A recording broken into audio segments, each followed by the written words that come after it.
Now, riot police are firing water cannon at demonstrators in Argentina's capital, Buenos Aires, where the government's austerity measures have sparked protests there.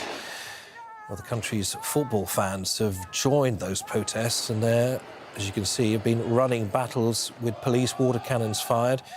President Javier Milei has imposed drastic cuts to state spending. Pensioners and state workers have taken the most pay. These are live pictures of the scene there. As you can see, a water cannon on standby, riot police there. There's a bit of a delay with our correspondent in Buenos Aires, David Schweimler. But Daniel Schweimler, forgive me. Daniel, give us a sense of what you are seeing and hearing there, Daniel.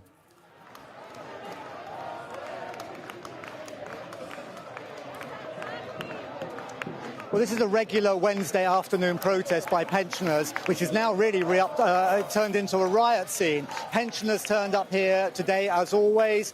Football fans from most of the major clubs in Buenos Aires have been joining them since a 75-year-old fan from one of the clubs here, Jazeera Juniors, was filmed being beaten up by police. That went viral on social media, and other fans have joined in, unified in a way they've very rarely been unified, to express their solidarity with the pensioners. We'll all be pensioners one day is their slogan. The police have cordoned off many of these streets. As you mentioned, they've been firing water cannon, tear gas. We've got a waft of tear gas over us at the moment. We've been wearing tear gas masks here. So really a scene of chaos with the police trying to regain control of this area. We've also had trade unions, motorbike gangs joining in with the pensioners, saying they need the protection of wider society against what has been, as they say, a repressive police operation.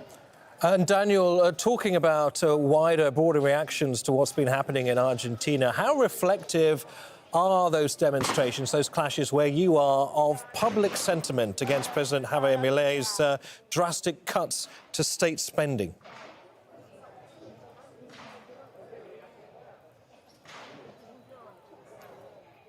Well, Javier Milei has been in power since December 2023. Initially, there wasn't a great deal of public protest about his measures. The opposition has been in disarray, but we are seeing increasing numbers of protests like this one, be they pensioners, be they the LGBTQ community.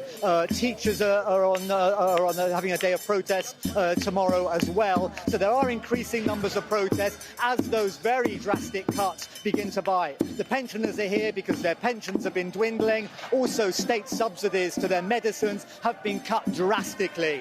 So people are really feeling those effects right now, and people are now taking to the streets in increasing numbers, joining one another in these protests. And the response from the government, from the security minister, Patricia Bullrich, has been very, very harsh, saying that anybody who protests is likely to be arrested.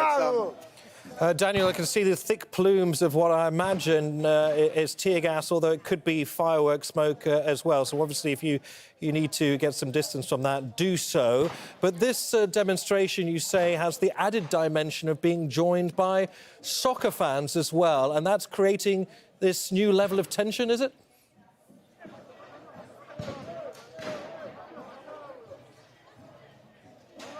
Yeah, well, all football fans, not just Boca. Great rivals, Boca Juniors and River Plate. I've seen them with their arms around one another.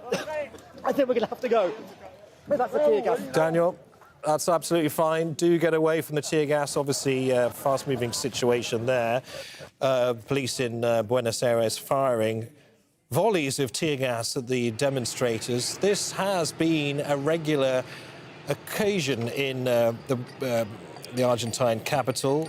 Many of the protesters, pensioners, who are out on the streets firmly against the imposed spending cuts made by President Javier Milei. The added dimension, as our correspondent was saying, though, is that this time that football fans have joined those demonstrations and things have turned violent. As you can see, we will keep a very close eye on that and hopefully possibly check in with Daniel Schweimler, our correspondent in Buenos Aires, if things develop further.